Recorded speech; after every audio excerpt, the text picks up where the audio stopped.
Добро вечер. Јас сум Паула Костадиновска-Кустик, а вие гледате уште едно издание на За или против. Вечерва ќе зборуваме за корупцијата во судскиот систем. Со зиданите 350.000 евра на апелацискиот судија Ѓоко Ристов предизвикаа лавини реакции во јавноста.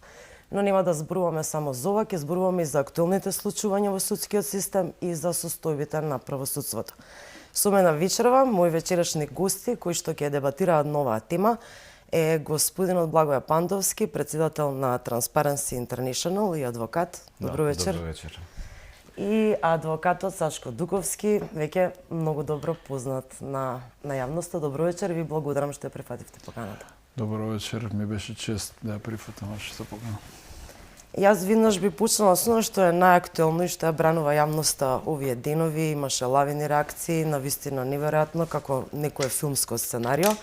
Организиран криминал направи неколку притреси на повеќе на 3 локации и пронеде со зидани 350.000 евра во домот на родителите на судијата Ѓоко Ристов. Би почнала од вас, господине Пандовски, која е правната суштина на овој предмет, односно како овие пари обвинителството за организиран криминал ќе ги поврзе со судиската функција на осомничениот Ристов?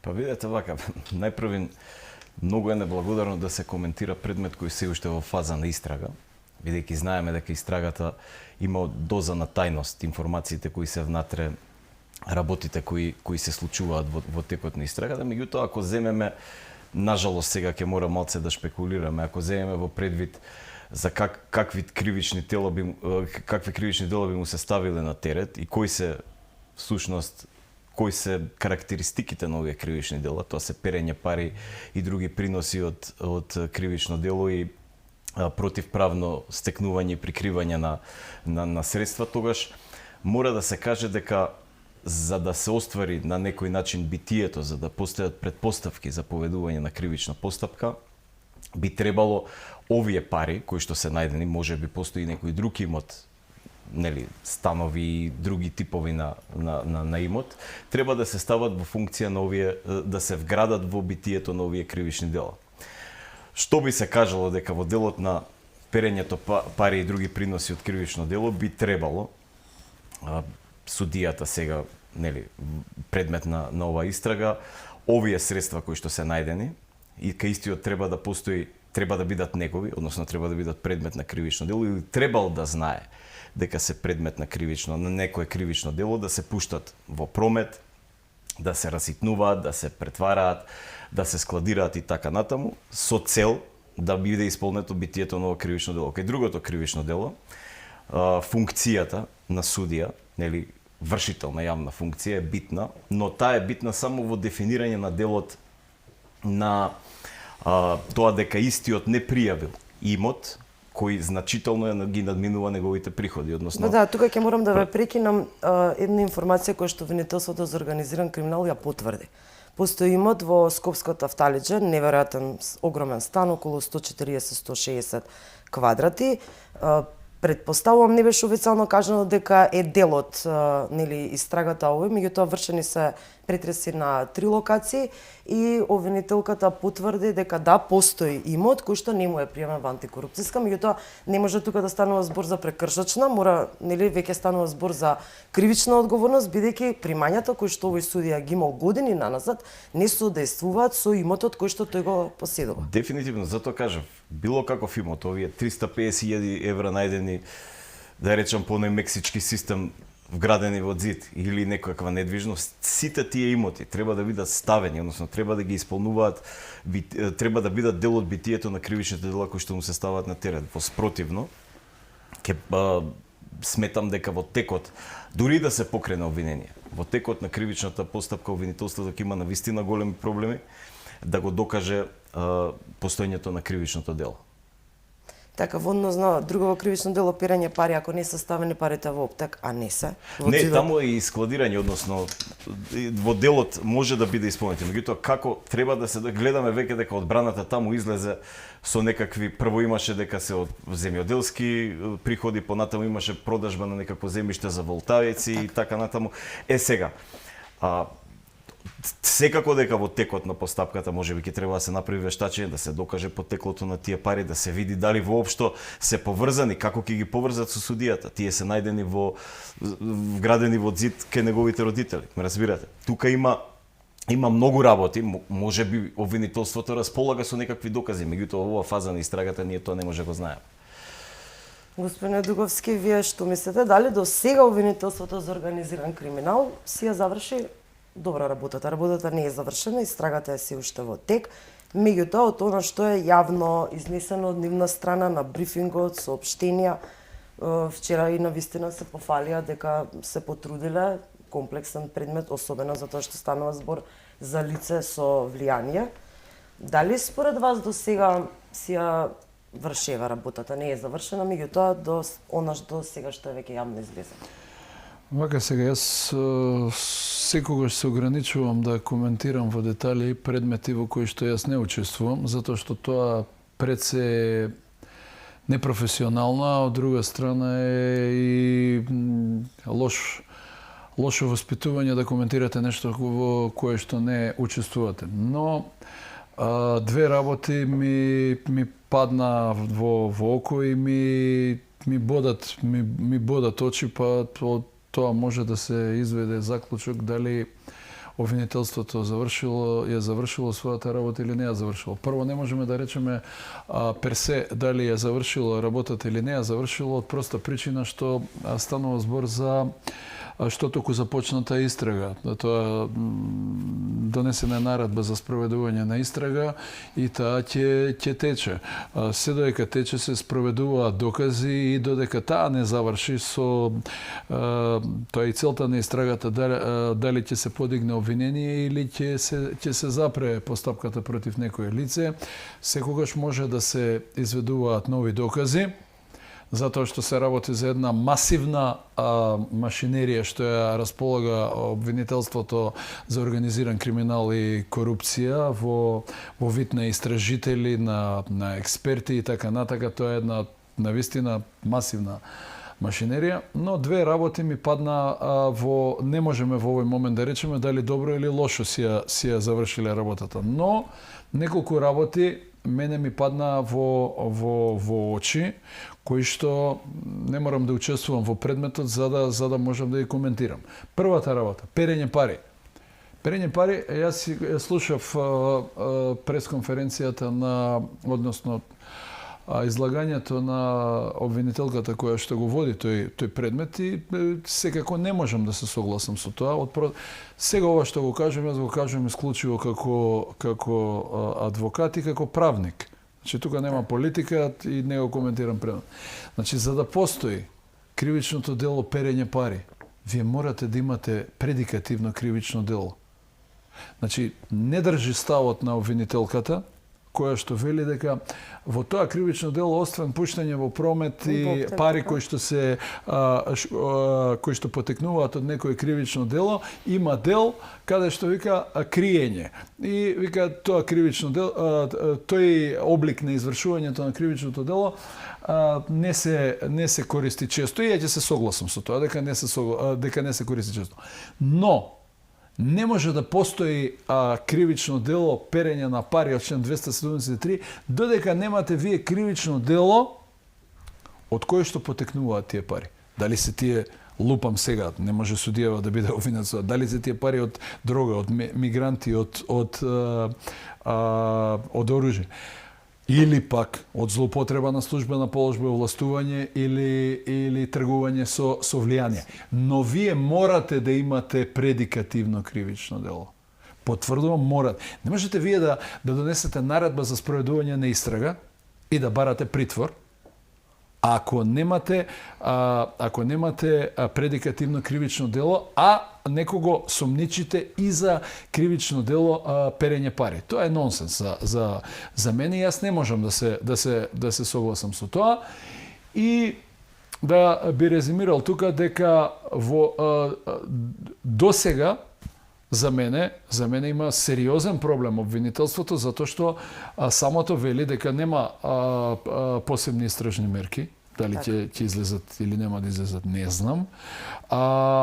се наведуваше некои разговори на некои лица, па и во затвори, пријави на некои лица, но вие морате да го имате предикативното кривично дело за да можете некого да осомничите, воопшто да донесете наредба за спроведување на истрага, морате вие да го имате од кое кривично дело потекнуваат парите. Дали е можно во текот сега на истрагата да кажеме да придојде уште едно кривично дело, тргување со влијание? Па јас точно тоа ви го реков. Затоа во овој момент не можеме ние да речеме дали обвинителството добро или лошо си ја завршила работата. Јас во овој момент за мене е неприфатливо само да го гоните некое лице за перење на пари, доека не го имате предикативното кривично дело. Но ако во текот на постапката излезе тие тимови на истражители утврдат дека од каде потекнуваат децидно тие пари, не е доволно да речете јас немам оправдување за тие пари, па тие пари автоматски да потекнуваат од кривично дело. Самата обвинителка рече дека не можеме да го поврземе со предметот, со овој како се вика ѓаволот или така натака, не можеме да го поврземе со конкретен предмет. Да, рече не можеме да тврдиме дека овие пари се дадени за притворот. Па како тогаш ги третирате тие пари за кривично дело? Точно тоа сакам да го кажам. Имаше такво прашање на брифингот, јас ќе одговорам бидејќи бев вчера. Тоа ми е и ќе се надоврзаме на следното прашање. Цел мозаик од пријави на сведоци мисли сведоци луѓе во постапка, кои што се жалеле од адвокати, кои што им вршеле влијание и притисоци да го сменат исказот, пријави од апелацијски судови, па потоа правеле споредби, жалби во одредени предмети, најверојатно каде постапувал особничен судија, и тоа бил цел комплексен мозаик, истрагата баш така ја нарече, како вистински мозаик, лека по лека склопувале и дошле до тоа што се дојдени сега. И за мене е симптоматично, ајде јас сум лаик, не сум правник за разлика од вас, меѓутоа без употреба и наредба за посебни истражни мерки, како ќе ги докажеме, веќе останат вербални докази, тоа ми е прашањето, сведоци, пријави, разговори, до каде е границата е сомнеш, каде ќе биде доказ, доказ, еве или вербален, како ќе се употреби во постапка. Една реченица се надоврза на тоа. Значи, вие можете да мрзите некој човек или да не ви се допаѓа некој човек колку сакате. Кривичната постапка е многу кодифицирана и многу регулирана постапка. Не можете вие на рекла кажала. Нажалост се случува некогаш на рекла кажала, и тоа не баш во мал број на случаи. Рајко кажал за Петко носел дрога, па ќе го судите за тоа. Сакам да кажам, значи не можете вие некој ако се жалел за некого, јас борам врз основа на тоа што се изјавува, повторно се ограничувам затоа што не сум тој предмет. Но не можете да кажете на рекла кажал, мора да има цврсти. Може 100 луѓе да дошли да се жалеле за некого. За дали било за судија, за обвинител, за адвокат, за што знам ја за него. Но морате вие да имате цврсти докази. Што е обележје на едно кривично дело? Време, место и начин на извршување на кривично дело. Не еднаш кај јас си седев, па еднаш кај некој ми побара пари. Тоа не. Во ова е голем тест на правната држава. Не можете вие да осомничите некого. Јас нити зборам афирмативно, нити го напаѓам судијата кој што е сега осомничен. Само сакам да кажам дека за се мора да имате цврсти докази, како што милува законот императивно кажува, надвор од разумно сомневање. Не може да биде некој кажал за некого, конкретно мора. На 12.1.2025 година во 13.21 часот ми се јави ој и така натака. Тоа е доказ. И така треба да работи обвинителството. Со ова што само се покрена обвинение без предикативното кривично дело, има време 6 месеци да се води постапката и повеќе, но сега за сега немаме. Ајде да почнеме вака се. Предикативното кривично дело кој колегата го спомена, можеби истото ќе произлезе и во текот на оваа истрага. Што сакам да кажам? Самиот факт дека се најдени пари, затоа споменав на почетокот, еден од најголемите проблеми на обвинителството ќе биде да ги поврзе овие пари со судијата. Зошто?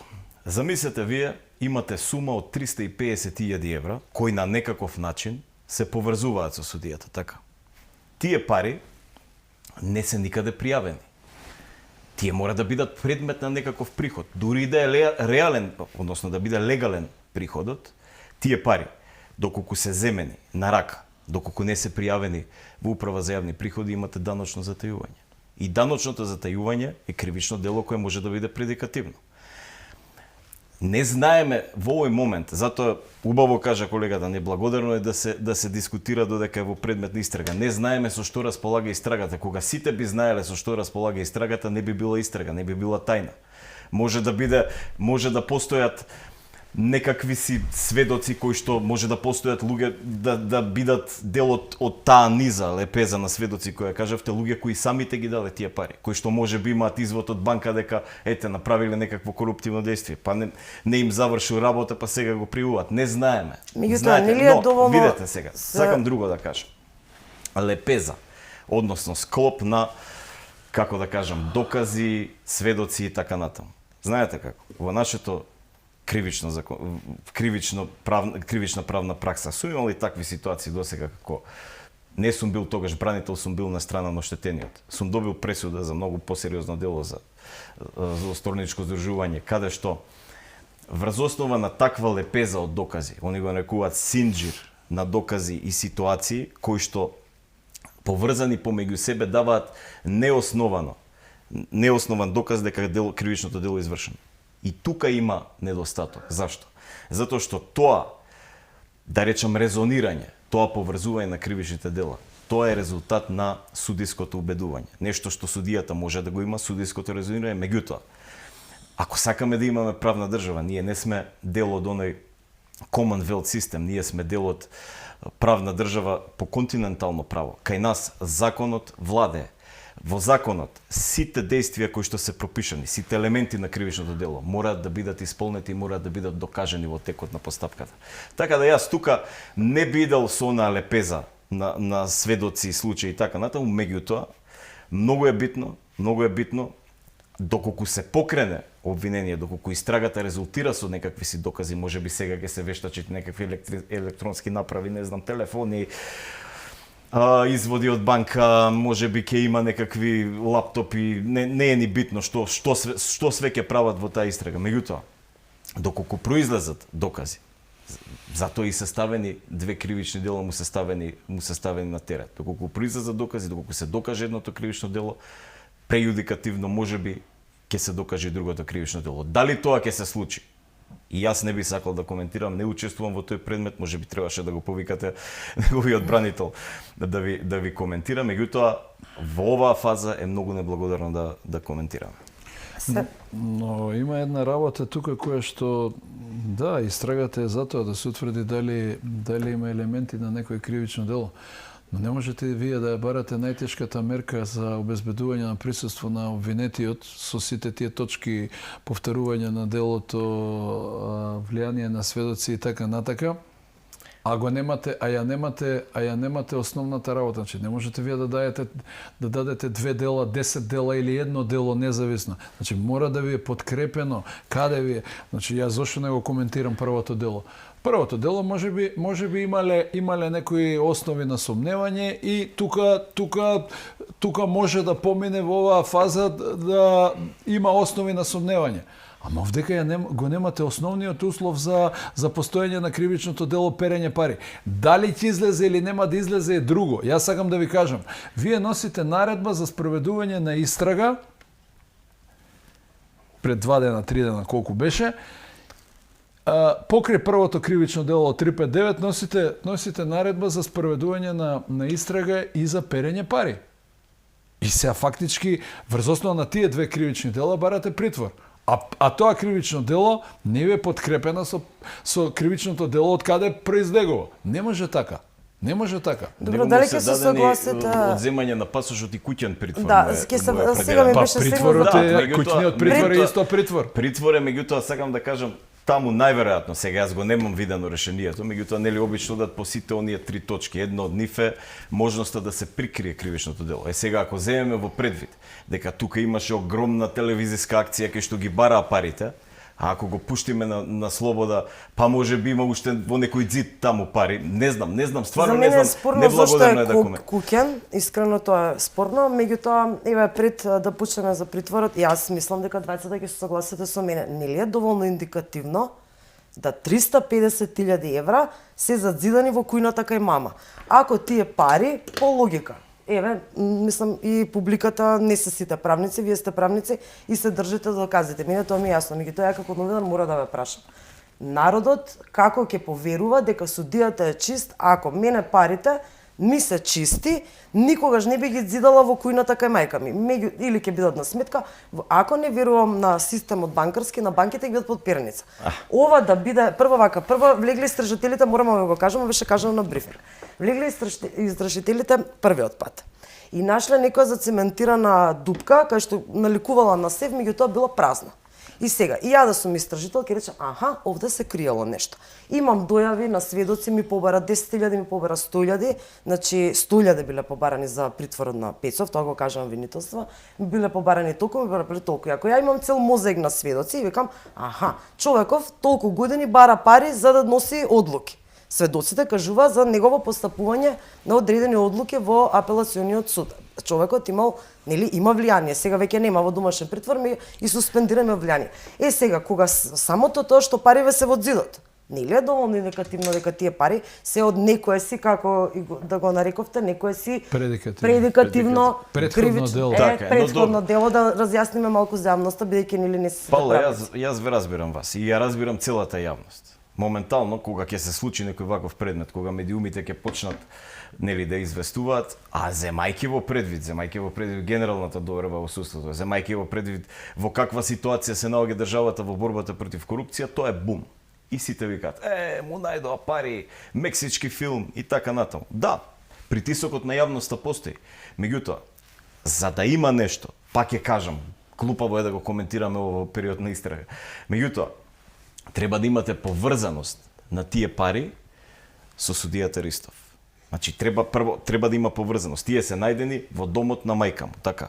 Да. Треба да има сведоци, треба да има луѓе. Можеби ќе го викнат тој што малтерисувал, не знам, во овој момент. Па ќе каже Ѓоко ми ги даде Кој пари. ќе биде логичниот одговор зошто парите се во зидот на кујната? Нема логичен одговор. Па, кој би криел вие пари во рековте зид? под перница, како ќе сместите 350.000 евра под перница? Добро, тоа беше. Да, сакам да кажам, знаете кога прво количински колку се тоа Ама пари. зашто би ги криела ако мене ми се од продажба на нива? Еве, сум направила да не е ја кола не можев да продадам на нотар во кеш, ти бараат да пројде преку трансакција. Не знам каква е таа Не продажба знам. на нива, каде што 400.000 евра во кеш некој ги плаќа, не знам тоа дали е законски. Па не, тие треба сум затоа правник. реков, треба да се пријават тие пари. Тоа е. Не. Како е продадена нивата? Не може ниеден нотар во Македонија да е роднина, прв роднина, така, брат да е на конкретното лице, нема да ви прифати да се изврши трансакција изнад некоја си сума 15 или 20.000 евра. Значи спориме за недвижен имот. За кола е 2.000 до 3.000 евра.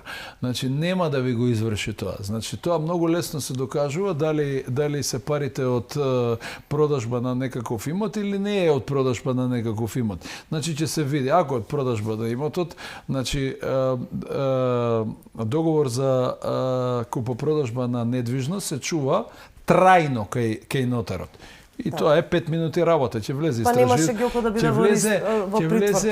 Ќе влезе, тоа е друга прекасна за притворот.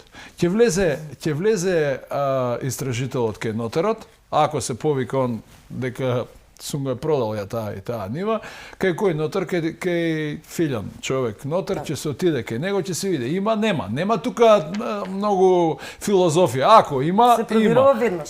За 5 секунди. Тука се согласувам со винителката, рече Така, нерелевантна видете, изјавата на родителите, таа сигурно проверила. Не само тоа, плаќањето. Убаво каже колегата, нотарот нема да го завери прво договорот ако не уплатница, ако не донесат, нема ако теорија. не донесат Теорија уплатница нема. за жирално плаќање. Нема Разбирате? теорија. Тие мора да легнат на сметка, па нека ги извадат како 350.000 евра, нека платат данок, нека си ги зацидат во зидот. Како ќе го докажат тоа, не знам. Сакам да кажам, ако беше така, одбраната тврди, нели, прво беше од земјоделие, потоа фотоволтаици, небитно, ирелевантно, меѓутоа за една секунда одбраната, самиот адвокат, ќе отидеше кај нотарот, тоа го расчистивме, така, има книга се извадеше нотарот, договор. ќе го извади и ќе рече, еве ви, потекло на парите не се од кривично дело, од продажба ни од и немаше Ѓоко да биде во домашен притвор. Нема врска, повторно ви кажувам, притворот со неприфаќањето на по мене. Со неприфаќањето. Ако е донесено од нотар црно на бело дека парите се од продажбата на нивото, како ќе беше? Повторно ќе имаше, може да има основи на сомневање, може тие пари биле на друго место, за конкретни пари станува збор. Сега нели станува за 400.000. Да, за 350, сега а не 400 сакам е јас да се продажба. правам паметна и да зборам. Многу лесно се утврдува. По серијски броеви, кога се издадени тие пари, кога се отштампани тие пари. Многу лесно се утврдува.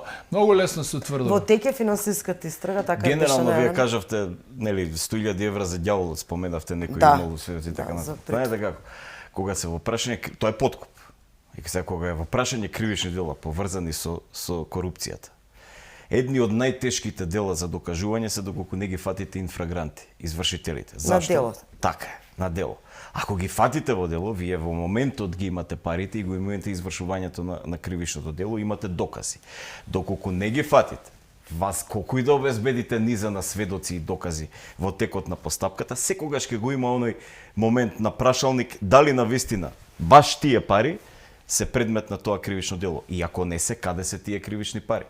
И обично кога има фингирани оние случаи, кога има агент провокатори од полицијата, се даваат пари кои што се бележани со серијски броеви, па се утврдуваат во текот на постапката на такви кривични дела, во самото обвинение ги пишува сите серијски броеви. Така да Има тоа тука е една друга работа. Жалбата за укинување на притвор е одбиена од апелација. Што правиме сега? Жалбата за одбивање на притвор. Мислите на куќиниот притвор? Не. На кој? За куќиниот притвор за вчера, за вчера. за за ѓавол. тој како го- Ѓавол. А, да, Да. Љупчо Пецов, Да, викан со ѓавол. питореско име. Така. Вакво одбиена е таа жалба. Како се дадени пари, ако јас дадам пари Па некому, неколку пати. ако јас дадам пари некому, очекувам против вредност, така, вие идете да купите кола, ако не ви даде кола, значи одбиена е таа жалба. Значи да не бидам разбран погрешно, никого Меѓутоа, ама и за тие пари, за тој подкуп, за ѓаволот, екс-државниот правобранител е во притвор. Па добро, Така. Па најверојатно по логика не беше тоа кажано, не може да Сега тврдат, да никој кажете во никого не текот на искуца. тој притвор и Па оттам. некој кажал, така, некој кажал, овие пари фатене со 30.000 Ама знаете евра. што? Може да се случило тоа. Ама сега во оваа фаза ја не можам со сигурност тоа да го кажам. Истрага е. Добро, за куќниот притвор ме интересира двајцата што мислите. Двајцата застапувате, Сашко ти веќе имаш долги години искуство со странки кои што завршиле во притвор. За еве, овие кривични дела, ова до сега што беше јавно објавено, веќе јавно објавено, дали е издржана мерка куќен притвор за Видите, судија? сега Или е ова прогледано низ прстот зашто е судија? Јас не знам колку сум ви релевантен за оваа работа, затоа што јас релевантен, не заради правното толкување, него јас сум секогаш против притворот. Секогаш сум против притворот. Притворот кај нас луѓе се злоупотребува, тоа е страшна работа.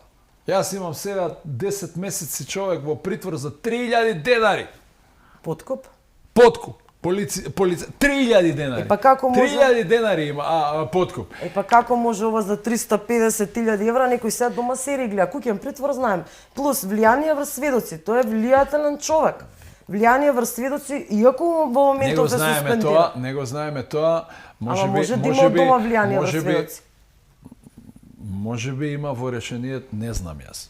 Само шпекулирам. Може би во решението многу лесно се дава мерка за обезбедување забрана на комуникација и на користење Па на другите телефонски. во семејството имаат Добро. сега мобилен телефон е многу лесно и да набавиш. Ја ќе кажам моето мислење. Јас сум против притворот. Притворот е последна мерка која треба да се даде. Дали е тоа оној класичен притвор или домашен притвор, бидејќи во себе подразбира ограничување на човеково право, ограничување на движење и така натаму. Тоа е нешто што се дава на крај. Меѓутоа, ако ги земеме во предвид околностите, ајде, за индициите дека постои кривично дело, пак ќе кажам, оние филмски действија кои што се направија, мексички стил на ставање на парите во зид и така натаму.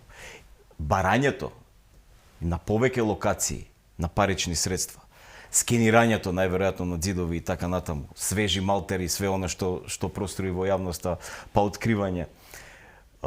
Сето тоа дава една околност дека доколку му се даде него неограничено слово, па дури да му се даде и забрана за комуникација со определени лица на кои што може да изврши влијание. Што ќе прави? Ќе го следи полиција 24/7, ќе гледа дали некој ѕид нема да го откопа, да извади некои пари па да ги закопа у нива. Ме разбирате? Може би постои определена доза на оправданост. Меѓутоа, дали е тоа така? Па ќе кажам, неблагодарно е да го коментирам јас како адвокат кој не учествува во предметот, убаво кажа колегата. Јас како тоа можеби треба да го прашате неговиот бранител кој што има до некаде увид во овие податци. Генерално гледано, во оваа ситуација сметам дека постојат определени индици согласно кои може да се изреше овој домашен притвор. Јас не би влегол во тоа затоа што ви велам. Јас сум секогаш против мерката притвор. Да, меѓутоа дали е благодарно за подкуп од 3000 денари некој сега ја за дрешетки? Па не, ама јас борам за сите, како тој од 3000 денари има 70% од лицата, 70% од лицата седат во шутка или во шутка или во Куманово, Битола, Прилеп, што знам јас, седат сосема неоправдано. Сосема неоправдано. Дури слушам некои ставови на нека влезе прво, па после ќе видиме. Ама притворот носи страшна тежина носи. Значи, што сакам да кажам? Најдете го виде тој судија што ќе го ослободи, тоа е еден од 100 предмети, ако му се определи притвор. Тоа носи своја тежина. Не може само притвори со сите 3 точки. Ако сметате дека ќе се направи притвор заради влијание, определете му притвор за точка 2. Зошто му определувате притвори за точка 1, опасност од бегство, од криење, кога никогаш не зборам се за конкретно. Во ефикасноста на мерката, што ако еве да кажеме по точка 2 влијание врз сведоци, притвор или е ефективен или е куќен притвор, така? Да, двата. Не, сакам да кажам зошто, има своји консеквенции после за укинувањето на притворот и за притворот како таков. Зошто морате вие по дефолт одма првиот притвор да му се дадат сите три овие како се вика точки. Опасност од бегство, повторување на делото и така натака. Не знам јас дали е за повторување на делото и не може реално да го повтори делото кога е суспендиран. Како ќе го повтори како судија? Да, ама јавноста добива впечаток и привилегиран.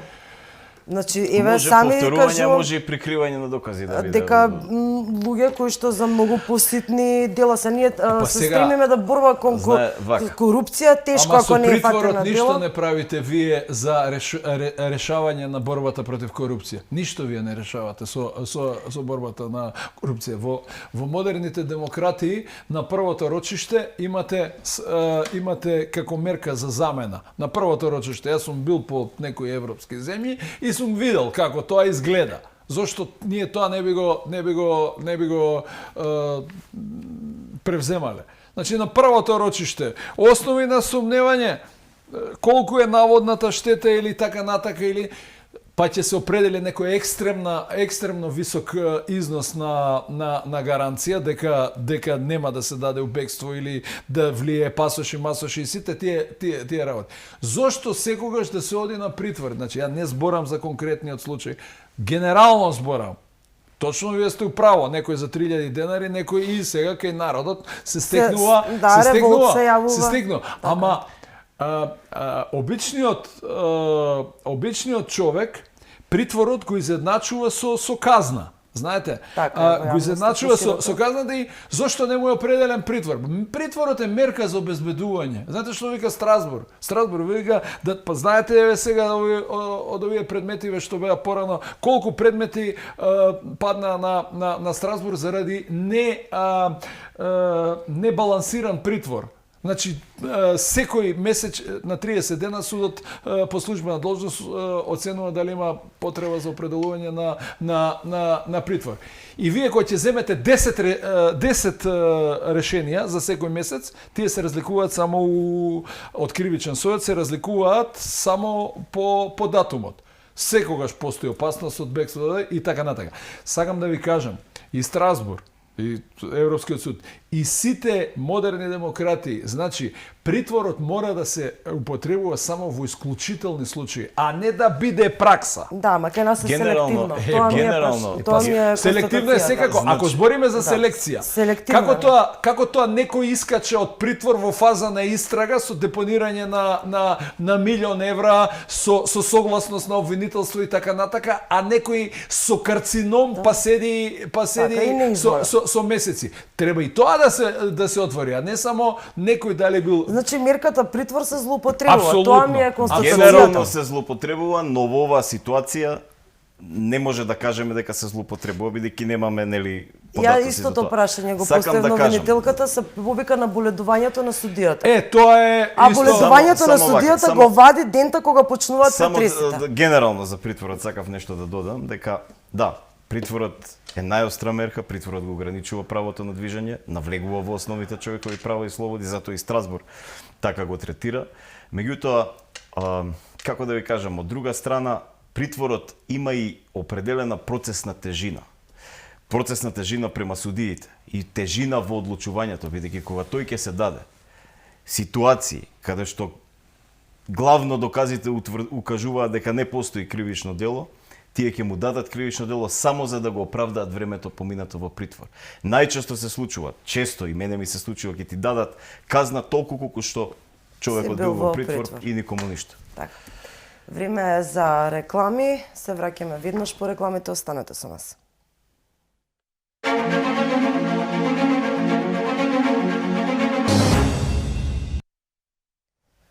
По рекламите повторно сме во студио, зборуваме за корупцијата во судскиот систем. Моите гости Благоје Пантовски, председател на Transparency International, и адвокатот Сашко Дуковски. Веднаш ќе продолжам со прашањата за да имаме време да офатиме се. Имам едно прашање за двајцата во однос на каков третман има судот кон адвокатите и обвинителите. Дали станува збор за ист третман или третманот се разликува? Моето мислење по овој дел е дека третманот не е ист. Тој не бил ист и во минатото, барем ја од кога работам адвокатура веќе 17 години, и продолжува да не биде ист.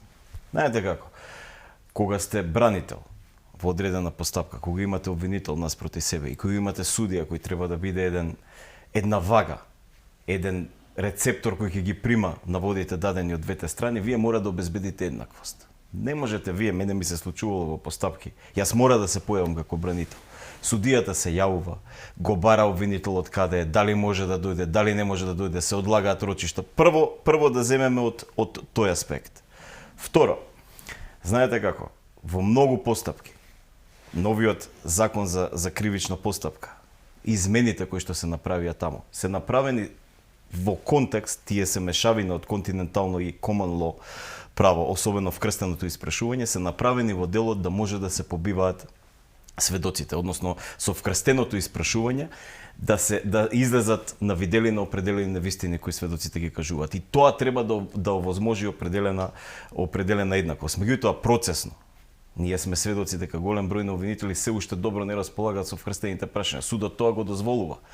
И дури и овој механизам кој што е воспоставен во законот за кривична постапка, повторно не овозможи еднаквост. Моето мислење, еве колегата можеби ќе се каже неговата страна, меѓутоа моето мислење е дека се уште денеска обвинителите и адвокатите, односно бранителите, немаат еднаква положба во текот на судската постапка. Ваш став околу тоа каков Па третман ја добиваат ќе ви дадам обвинителите? еден практичен пример. Кога обвинителите, некој ќе рече не е така, но кога обвинителите влагаат од службениот влез и одат со посебен лифт и влагаат кога сакаат и како сакаат кај судијата, јас морам да се најавам како последен криминалец, да се легитимирам и така натака. Како е тоа еднакво?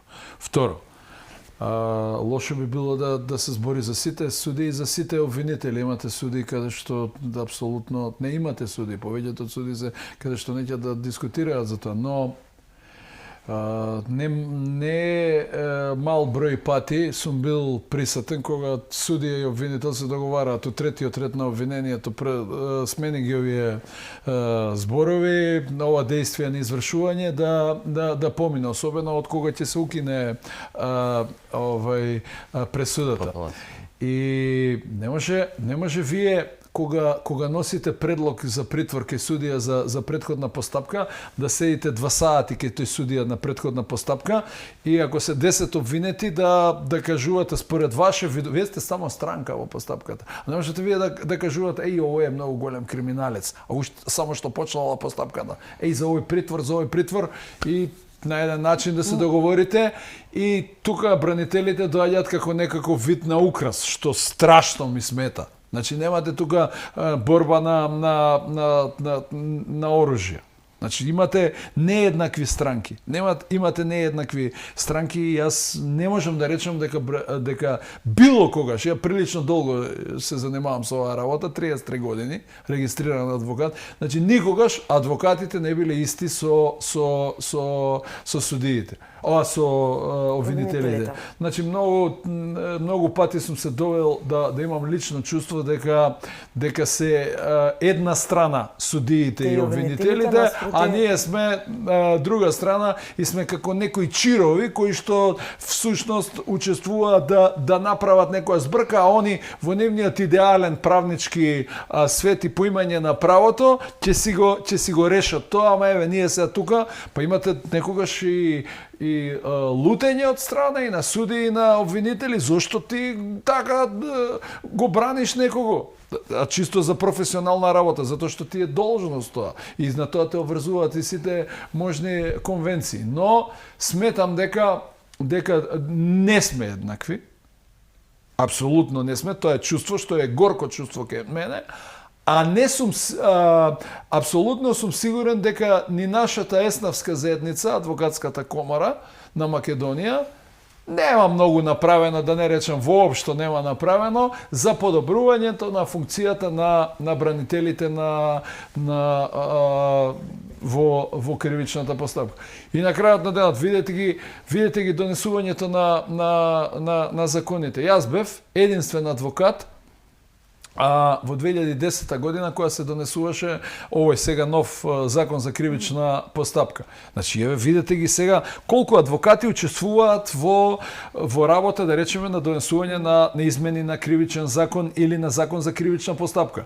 Значи, ако имате 10 полицајци, повторувам, 10 полицајци, 8 обвинители и 8 суди, имате еден адвокат или 20 адвокати.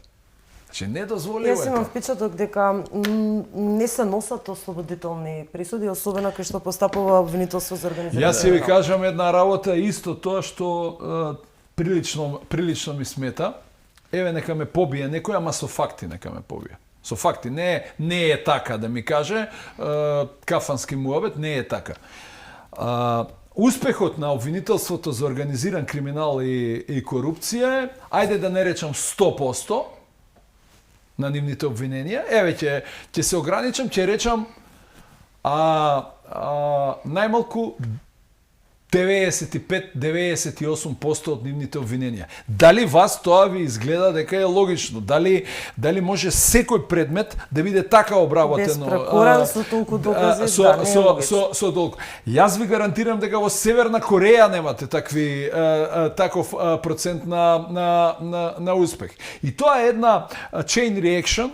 Тоа е сирикулум висиосум, зачаран круг. Значи, тргнува од наредба за спроведување на истрага. Ако треба реално да бидат опфатени тројца, ќе бидат опфатени 12 луѓе, да се направи побомбастичен предмет. На сите ќе им се определи од почеток притвор, после притворот си носи своја тежина, после тоа ќе имате одма притисок, признај вина, независно дали имаш или немаш вина, и на крај тоа ќе заврши со осудителна пресуда. Тоа е, значи, Тоа не е донесување на пресуди врз основа на докази изведено на главна расправа како што предвидува Законот за кривична постапка.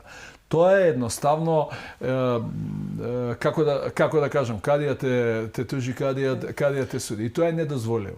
Така. Имаме и некои други прашања, нема да имаме многу време. Во тек е конкурсот за избор на нов државен обвинител. До вас е прашањето, што ви очекувате од новиот државен обвинител? Државниот обвинител, местото, позицијата на државниот обвинител во моментов е навистина жешко столче. Зашто?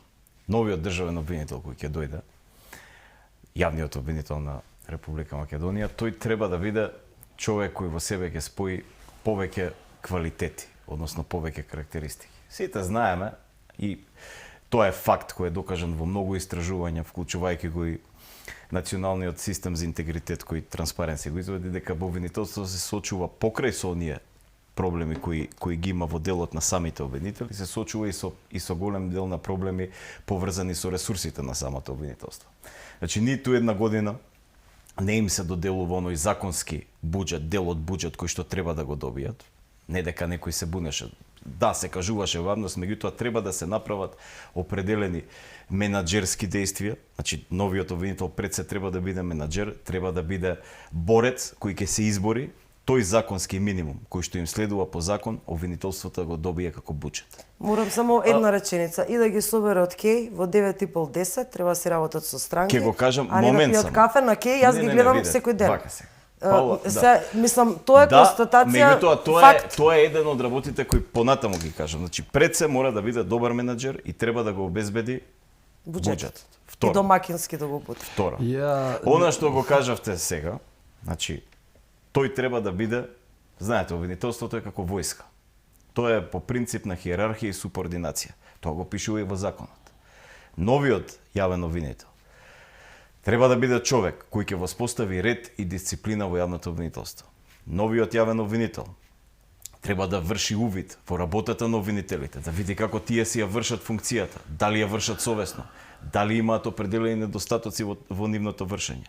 Согласно закон, тој може да поднесе предлог до Советот на јавни обвинители, односно да индицира постапка за дисциплинска постапка во која ќе се утврдува дали одреден обвинител ја вршил или не ја вршил правилно работата. Бесполезен орган е тоа треба да го колега, да, само момент. Бесполезен орган. Само момент. Значи тој треба да биде добар менаџер, како што кажав, треба да биде хиерархиски генерал на јавното обвинителство, треба да ги дисциплинира сите оние обвинители кои што не ја вршат добро својата работа. И на крајот, сите знаеме и гледаме, тоа го пишува и во барометарот, кој секој месец го издаваме, дека високата корупција не се гони. Кога јас сум имал состаноци, претходно со обвинителство, се кажува, ама знаете како сите предмети се битни, сите приговараат, сите бараат и така натаму. Да, меѓутоа кога ти имаш земја која се наоѓа на дното во делот на борбата против корупција, кога имаш земја во која судството нема доверба, во која јавното обвинителство нема доверба, ти мора да направиш добра алокација на предметите, особено кога кажуваш дека немаш добри ресурси, и треба да дадеш приоритет на предметите со бела краѓа, односно високата корупција. Кога високата корупција ќе почне да се спречува, еве, она на почетокот за што збориме се индици за висока корупција, така, функционери, вршители на функции, суди и така натаму. Кога ти врз основа на докази, врз основа на правилна постапка, ќе добиеш пресуди за високата корупција, ти ќе направиш општествено влијание кое понатаму ќе има подолгорочно спречување на корупција. Значи мора да има добра алокација на предметите, да се даде приоритет на овие предмети, исто така со промените на законот за кривична постапка знаеме дека рокот за застарување е се помал, значи треба оние предмети кои што се пред застарување и нив да им се даде приоритет, треба да се докажат пред суд и на таков начин, значи спојувајќи ги овие три функции, менаџерска, генералска, водителска функција, дисциплинирање и правење на ресурси, односно алокација на предметите во обвинителството, да се подобри работата на самото обвинителство, бидејќи обвинителството е клучниот орган, клучната институција која треба да се бори пред се против криминалот, а и против високата корупција. Дуговски, две реченици за суден јавни обвинители, мора да отвориме темата за Не, само за бонусите на со, јас ќе кажам не би се согласил вака во цело со, значи менаџерство ама тоа е само еден од атрибутите што треба да ги има новиот обвинител. Значи не може да биде било кој партиски војник како прошлиот што беше партиски војник и субординација. Субординација и сега има субординација да реферираш Значи мора да дојде човек кој што од фелата, кој што цел живот е во Америка имате trial lawyer и lawyer, значи правник, адвокат, судија кој што иде на судење и некој што пишува мислење. Значи морате да имате таков човек од фелата. А не можете менаџерските способности само дали се 20%. Вие мора да знаете дали некое дело треба да се гони или не треба да се гони. Тоа е стручност треба да има. Па добро, а не било државниот обвинител нема да ги гони сите дела, ќе ги гонат обвинителите. Затоа кажав, државниот обвинител е тој кој треба да врши обсервација на работата на обвинителите и да види дали обвинителите правилно си ја вршат работата или не ја вршат работата. Обвинителот како човек кој што има ограничени ресурси, тој е пред се човек. Не може да има увид да ги гони си, тој не ги застапува сите дела. Имате различни ставови во однос на старешината на обвинителството. Значи вие ако сакате да склучите спогодба за кривично дело за кое што е предвидена казна затвор поголема од 5 години, вие морате да реферирате кај републичкиот обвинител ако станува збор за гонење на предметот организиран криминал.